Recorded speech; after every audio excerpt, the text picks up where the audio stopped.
So I'm going to talk today about my history with the Newton. I kind of came to kind of this presentation a little late, so forgive me if it seems a little jumbled. But thank you for having me. I'm really excited to be here. I think back on like the Newton, and it's like, wow, this was 1993, and this was a long time ago. But let's get started even before that. This is the early years. So I started with Apple products back with the Apple II. So you can see a picture of me right there wearing Apple Red. That was like an Apple II. You see the little mouse, not even a mouse, like I don't know what the paddles were called.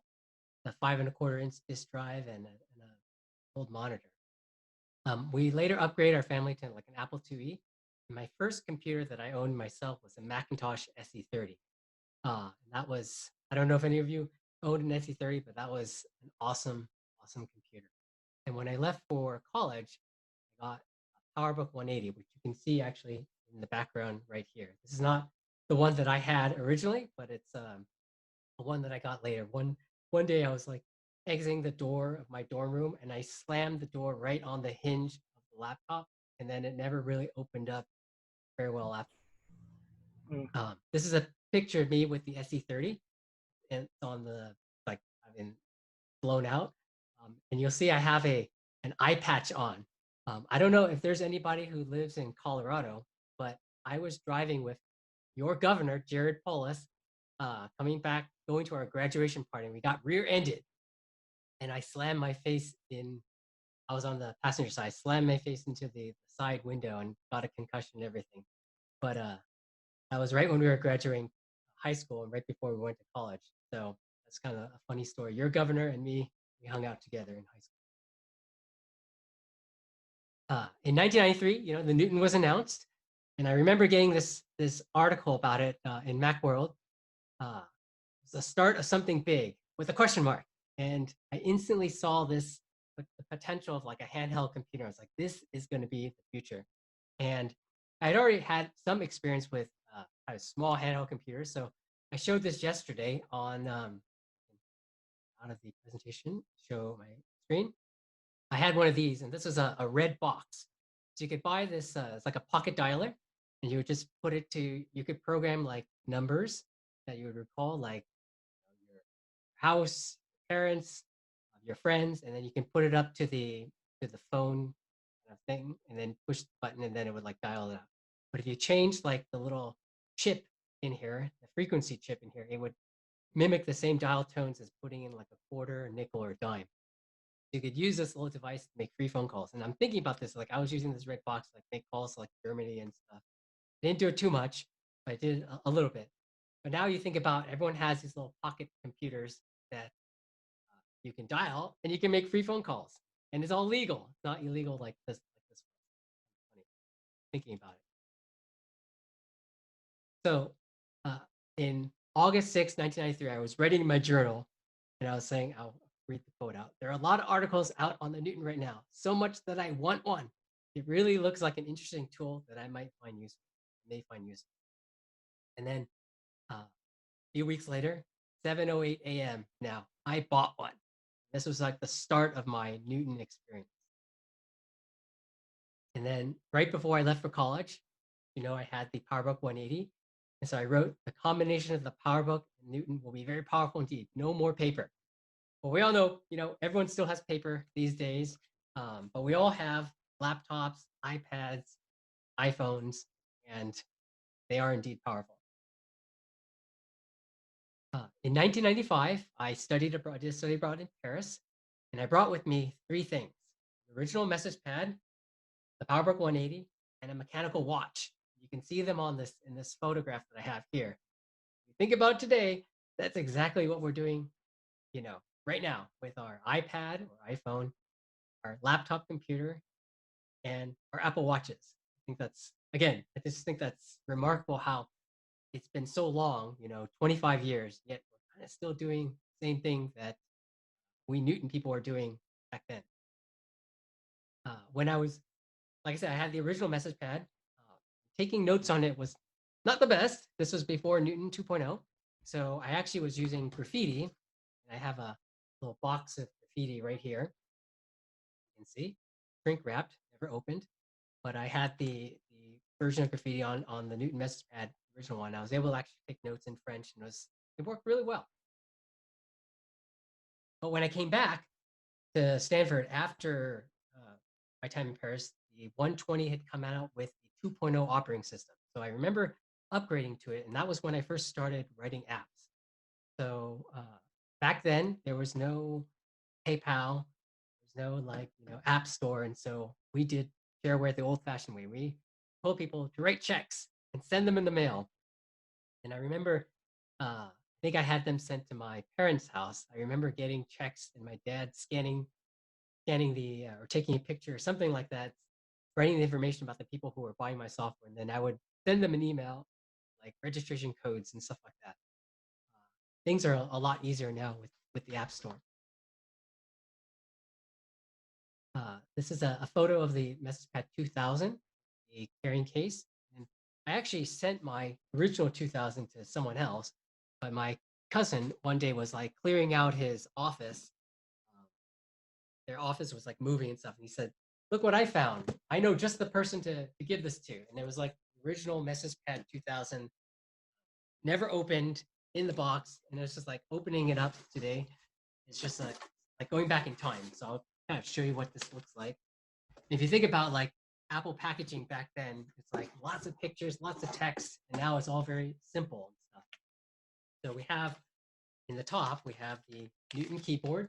I know someone on the call yesterday was asking like how you can connect the Newton keyboard today to iOS device, and I think there was some stuff on the internet, but some of the links are broken. But maybe some of the enterprising people here, like Frank, guys, can figure out and bring these back to life.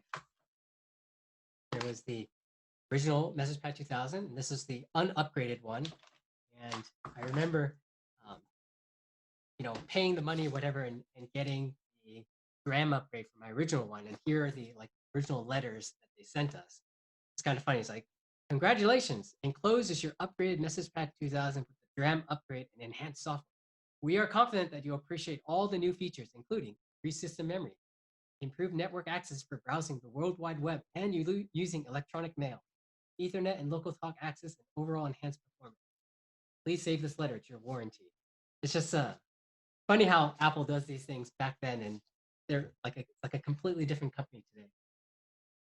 And we open this up some more, and we find the Newton carrying case. We have lots of gigantic cables. You can't forget the dongle or the interconnect port. Remember these floppy disks? More floppy disks, more manuals. Nowadays, you just get a little slip of paper in your Apple boxes, and then even more software, including En Route. I know the developer of En Route was here yesterday, so that's cool to see your software blast from the past. So that was the MessagePad 2000. Down there.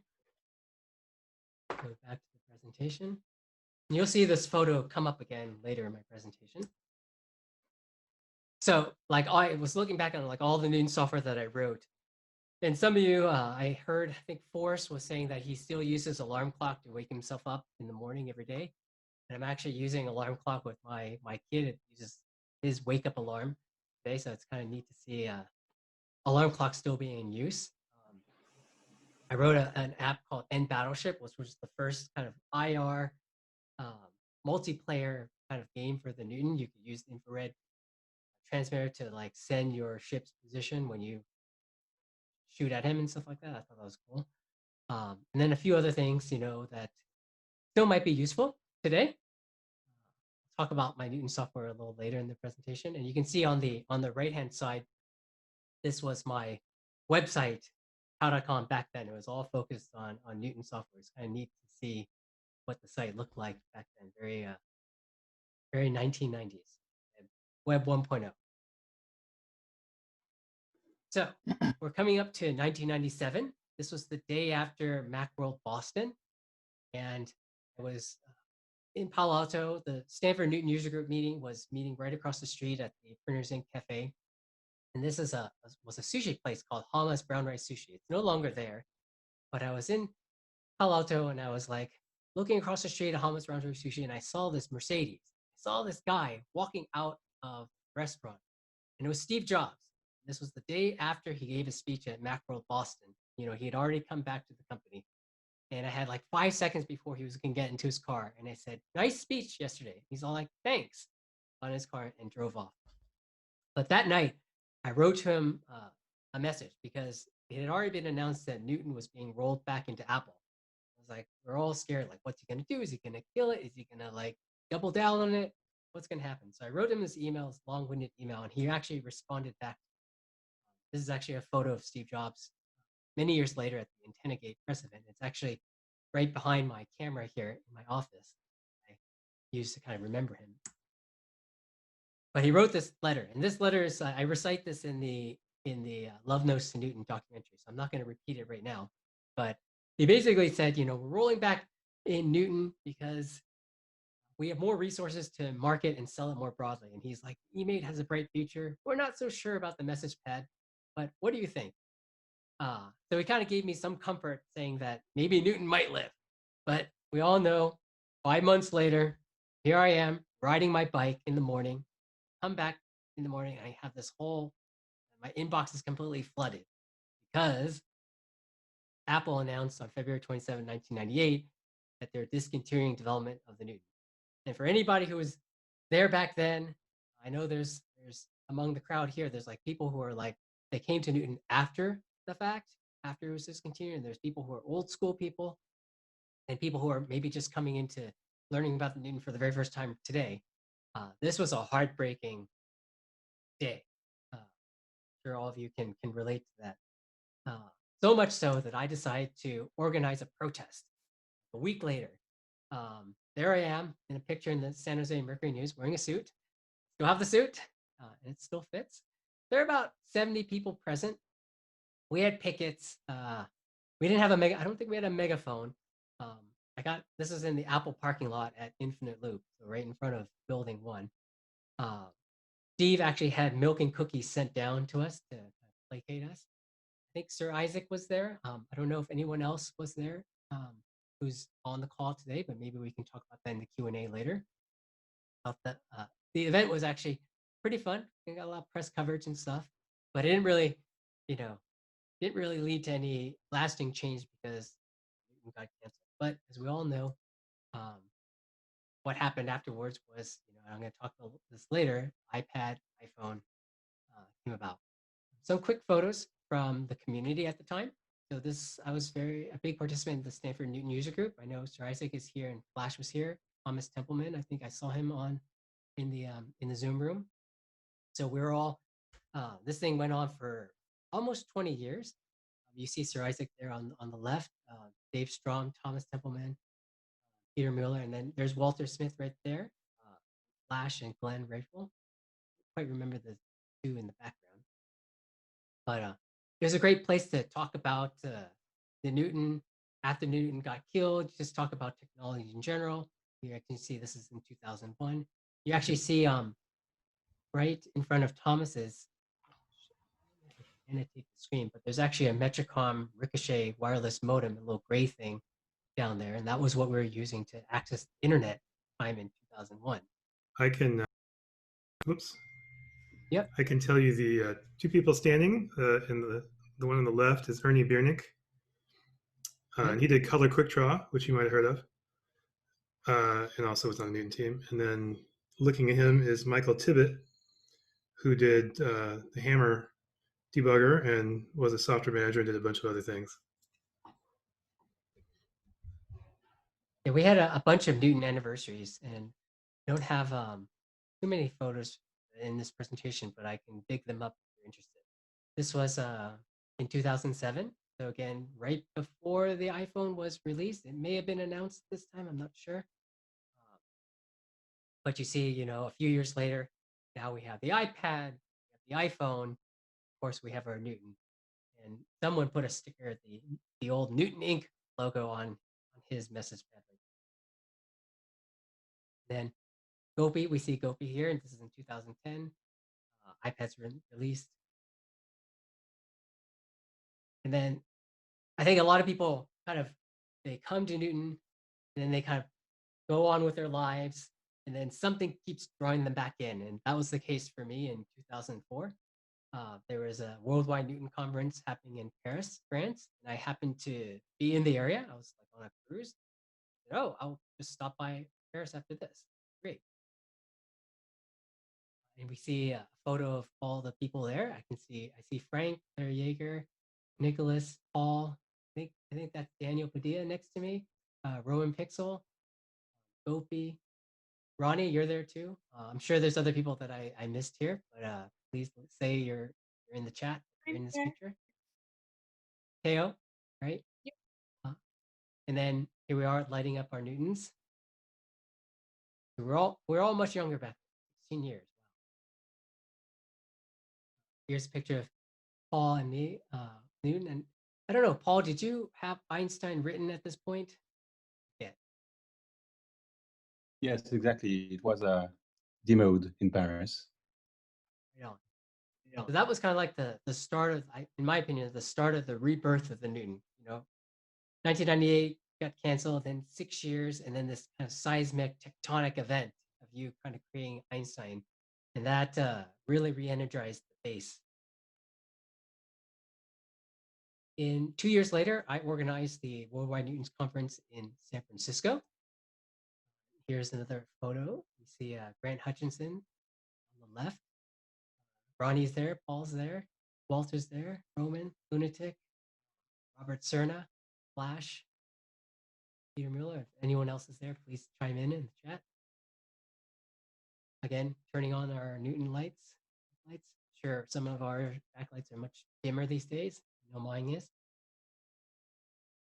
And then, again, that was 2006. And then 2007, the iPhone came out. And I think a lot of us felt vindicated that the ideas that the Newton put forth are now being placed into this device, although it's not quite the same. I understand that, but it kind of led the way to everyone having these kind of devices. And I remember when I was in Paris, I was in the subway and I was taking subway. Everyone was reading these little books, these little pocket books. And here I was kind of jotting in my message pad. And I was thinking to myself, one day everyone is going to have one of these devices. And now, if you look today, everyone has these devices. We were definitely, ahead of our time. And in 2010, the iPad was announced. We all know this.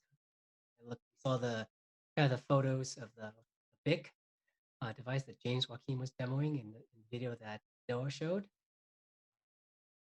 Here I was at the iPad announcement. So we have a photo of Steve and Woz in the background as Steve was about to kind of introduce the iPad. You see the little chair that he was going to sit on. Kind of groundbreaking at the time. Walt Mossberg, I was actually working on the All Things D website at the time, and I sent him the wooden Newton. So you see in the background, I sent him this wooden Newton, and here in his video, he's doing to introduce the iPad. He has the wooden Newton in the background. So if you watch that video back from 2010, you can kind of see I kind of snuck in the Newton into his video.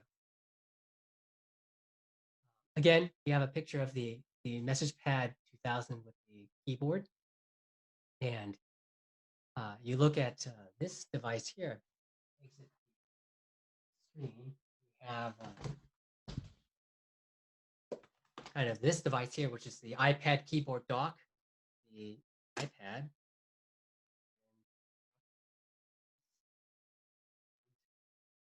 That was kind of how iPad users could connect the keyboard and stuff. Kind of have a sense of that there with the Newton keyboard.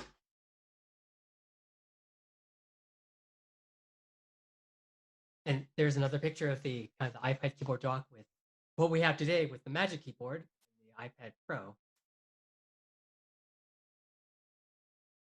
few years later, I was contacted by Noah, the Love Notes Newton documentary, and we had a screening. I was very happy to participate in that. We had a screening of that in April of 2019.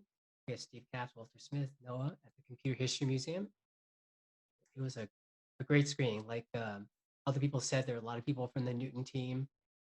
Newton users that came to pay their respects and watch the documentary. And you can see a few of those in the photo.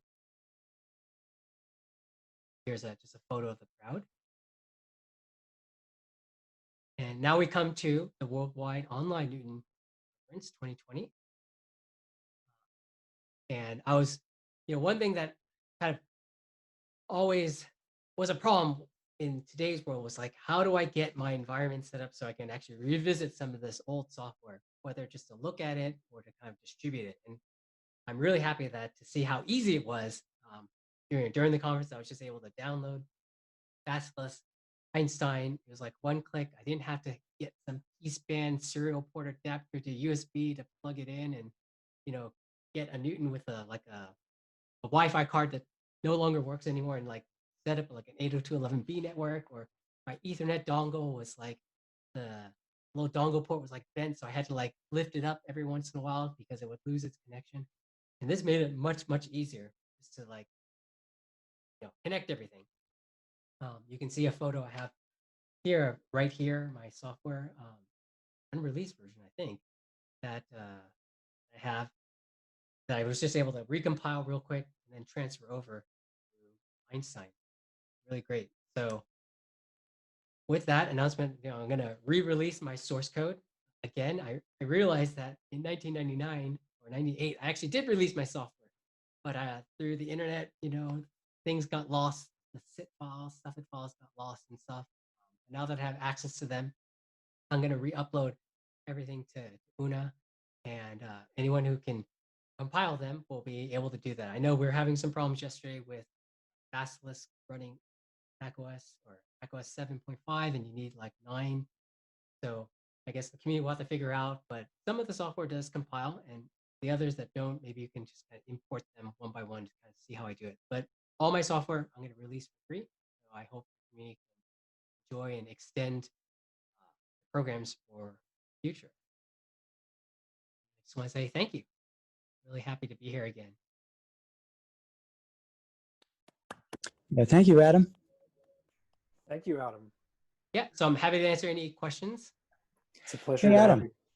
Adam, how did you preserve all of your photographs from, from college all the way forward through Snug and everything? So in 1998, I got my first digital camera. So this was like, it doesn't even use like a standard memory card anymore. But then 1999, I got another camera. And in 2000, I got the Canon EOS E30, which is the first digital SLR. So I was already digital back then, and just, very detailed filing system. Everything's sorted and tagged. So I was able to just pull up the images and throw them into the presentation. Forrest, you have a question?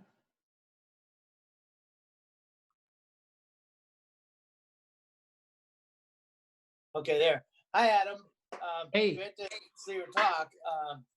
I have a question about nblog. I tried to get in touch with you about this, but I think I used an old email address because you never responded to me. I came in too late to be able to do anything with nblog because by the time I came into it, it wasn't functional anymore. Is that pretty much dead now? Because I had read somewhere that with the encryption and so on that Google uses and a lot of other things that you might not be able to use that. I was actually going to go ahead and learn Newton script and go into your source code and see what I could do with my limited knowledge with it to see if somehow I could make it work. Because I'd love to be able to use it again. Right. So nblog use XML RPC. So if any site uses that on a non-HTTPS connection, it could work. But I think a lot of the kind of modern sites kind of force CPS. I'm not sure, but worth a shot. I tried a lot of different things to get it to work. I tried a lot of different permutations inside it and so on. And I mean, you can always email your stuff. I mean, of course, you can always email to whatever, webs, Right. whatever web page you want to, whatever weblog you want to go ahead and do it with. But I like the way nblog worked. But I just have a feeling right now that the world has passed it by at this point. I think a lot of it has, yeah. think maybe someone else can talk more about how Newton can work in a modern world. Okay. Well, thanks for your products. I enjoyed, as I told you, I enjoy Alarm Clock and Newt to Do. And I appreciate your work you put into it. Thank you so much, Adam. Welcome. Thank you, Adam. We have a question from Techromancer and Teo. What is the craziest program you've ever like written for a Newton or like found? I'm just curious. Newtons, they are pretty crazy and unique. That's what makes them so cool. Yeah, so I'm not much of a chess person, but there was like a deep green that someone wrote, which was always beat me. But it was like the kind of chess on the Newton, an Whoa, AI that's insane. thing that not That's in two pretty moves, cool. but yeah. So I think as the Newton was being canceled, it started picking up like the ability to like write C functions and stuff. So I think we're starting to see much more complicated applications. Yeah. Like Imagine kind if of I could simple write. utility like things. It'd be crazy if I can find drivers to get it to use a quick take 100 camera as a camera. Wouldn't that be crazy? Get writing. Yeah. I don't really know any programming yet, but I want to learn. Newton scripts probably will be my first programming thing if I do want to get into programming. Newtons, they're just so unique and cool. I'm Like gonna they're ask. Yeah. Go ahead. I definitely could relate to that. So when yeah. I felt like the Newton script programming language and Newton toolkit, it allowed me to kind of think about what I want and instantly know how to write it. And for the longest time, I've struggled with Objective-C and UI-Kit. And it's just like too obtuse and too arcane, all those brackets and stuff. But with Swift UI, Apple's kind of new declarative language, I found kind of like a little bit of that love of Newton script and Newton toolkit back with how we write Mac apps and iOS apps today, Swift UI. Yeah. So I'm kind of getting that love back. Old We- days. We have a question from Teo and then one from the chat. Thank you for going through Newton protest and fan history. Do you have those photographs that you have available for us to look at on the web? There's a couple of posts I've written about like Steve Jobs that have that Newton protest photo. I didn't have a camera. This was 1998, so I didn't have that digital camera back then. Or I wasn't using it, so I don't have too many photos of myself or that I took. But possible some people from the community might have some. Did anyone attend that protest that's on the Zoom call? I know Sir Isaac, you were there. Anyone else? Yeah, I was there. I think Robin took a lot of photos too. It's on her website. I think they were done with a quick take 100 or something. I have one of those. So the resolution is not great, but there's some really great photos. Steve, you have a question? So first off, Adam, thank you for the presentation. It's really cool to see some of those old pictures. I was sort of jealous you were unboxing that Newton there, and you had some of those upgrade documents. I messaged you privately, but if you ever feel lucky enough to want to scan those documents, might be a cool read for anybody who's never had the privilege to read those.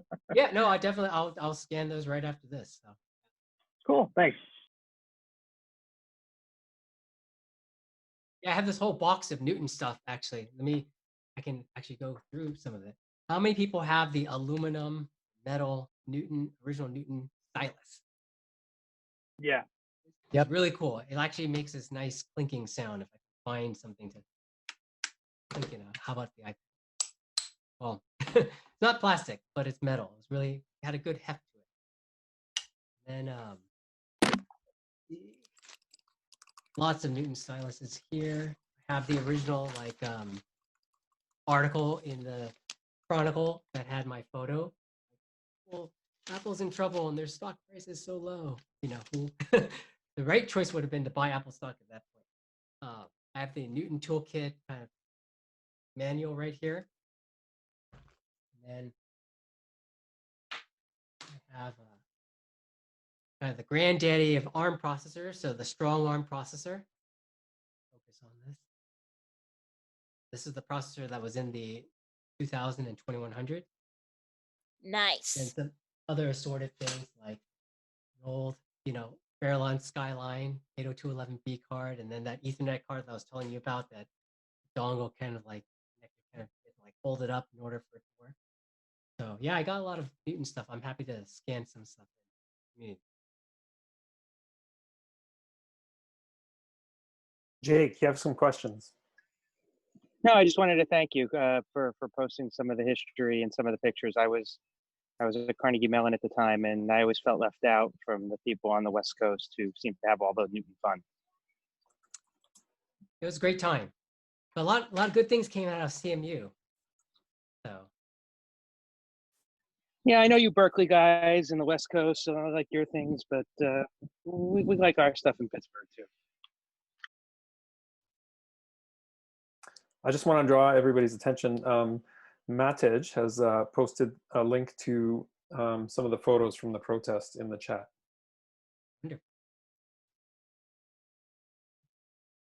I have some questions, actually. When Steve wrote you that letter, how did you respond? Did you write him a reply? Of course I did. It was a very long-winded response. If you know, Steve's letter was actually quite long and verbose.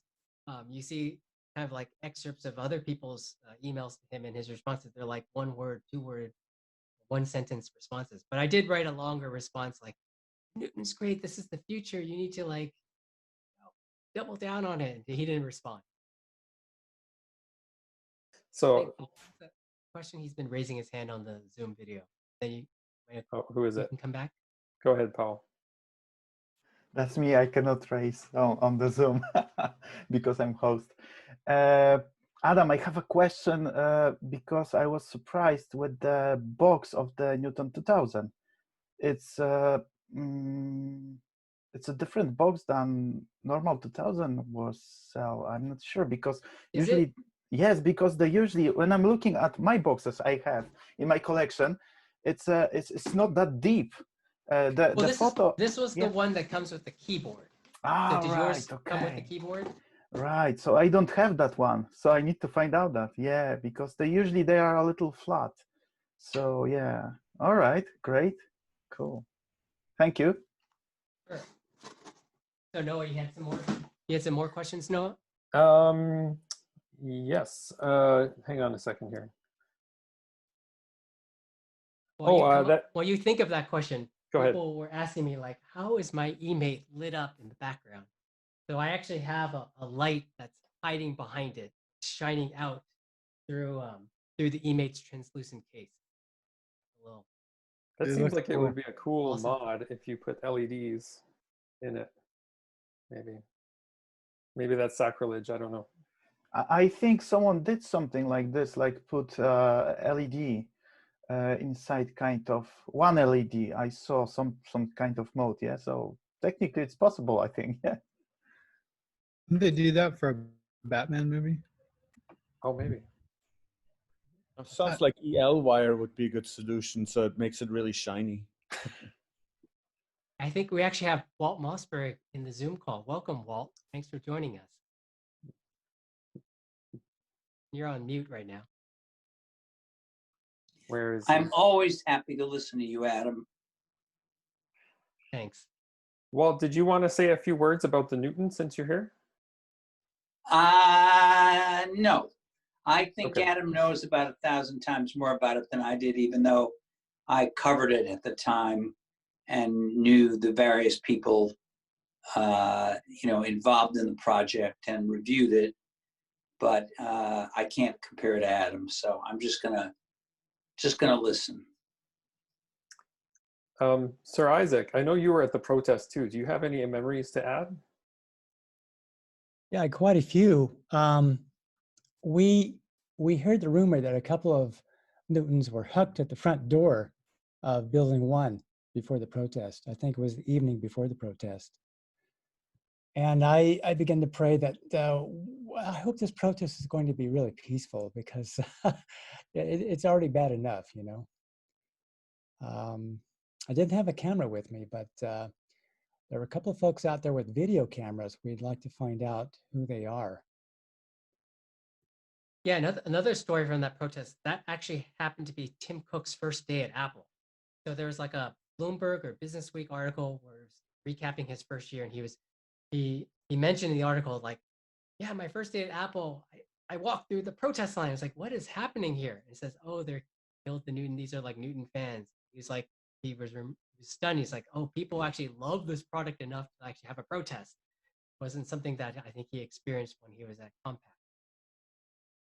I remember seeing Bruce Thompson there along with Flash Sheridan. Lunatic was there also, and a few other folks. It was a good turnout, definitely a good turnout. Great. Any more questions for Adam? Adam, that photo that you have of Steve Jobs, was that your handiwork? Yes, was the one where from the antenna gate. Yeah, the one that you have on your wall. Yeah. So let me pull that back up so you can see it.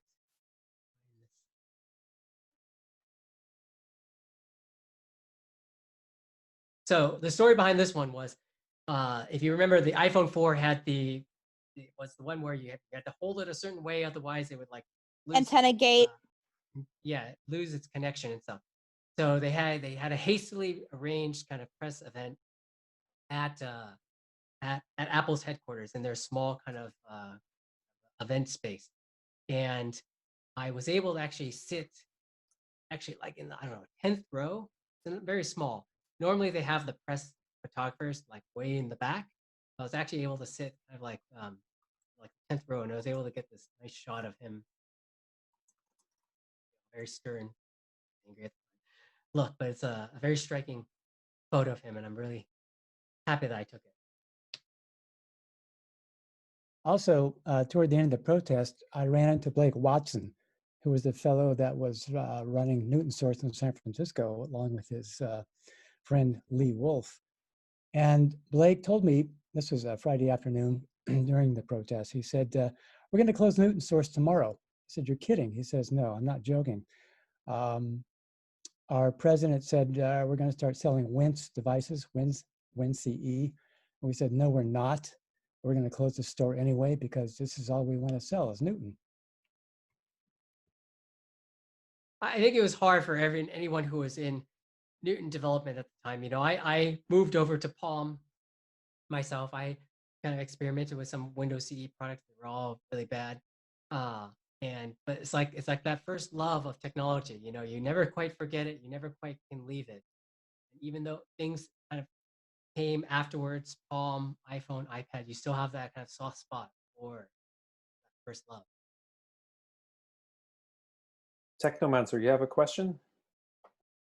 Yeah, it's kind of a random one, but out of all the Newton styluses, like which one's your favorite? I'm just curious. I know how random this is. Well, I have a very random head. I'm just curious. Well, for me, it's definitely the aluminum original message pad stylus. Yeah, I like the metal. clicky stylus on the 120, 130, 110. It's just really satisfying. It makes a good fidget toy also. Just listen, it's so satisfying. You do it enough though, it's gonna break, so be careful. Telescope, They don't make it's one them of those, anymore, so. Yeah, it's one of those telescoping styluses. Those extendable ones. It's just oddly satisfying. Okay. Yeah, that's all I had to say. Do we have any more questions for Adam? Walt Mossberg says he's got to go, but Adam is the best. So coming from an authority like Walt, I say that's probably true. So we have a little bit of time before the next presentation, which is at the top of the hour. I'm at a bit of a loss for what to do, but does anybody want to talk about their experience, where they were when Newton was canceled or something like that? Yeah, I could tell you what was going on that morning. Sure. Gotten into work. I had actually come back the evening before from the San Francisco Newton user group. And we were pretty hopeful. We thought that the conference call tomorrow, you know, being I think it was Friday. Yeah, we were pretty sure it was going to be positive, especially one of the primary developers. So I'd gotten back and gone into the office the next morning. I saw some sad faces, and you know, walking into the office with a bunch of folks, and they kind of looked at me and said, "Did you hear?" I said, "Didn't hear anything." Well, Newton's been killed. I said, Oh, well, that's interesting. I just kind of sat down there and started surfing the web. A lot of very angry web pages were being shown. They asked me, they kind of turned around and said, well, what are you going to do? I said, well, I'm just going to keep on going, you know. Can't be afraid of this stuff. It's so what if it's Steve Jobs? So I just kept taking the phone calls and you know, going out and finding message pads for folks, hardware, software, anything we can grab. And I'd come back the day before from Newton Source closing. They gave us a ton of software. Fill up your shopping bags. So, you know, it was a little bit somber, but I didn't really take it too hard. I know some developers did, but you know, we just kept on trucking. It was good. Mike, I think you have a comment.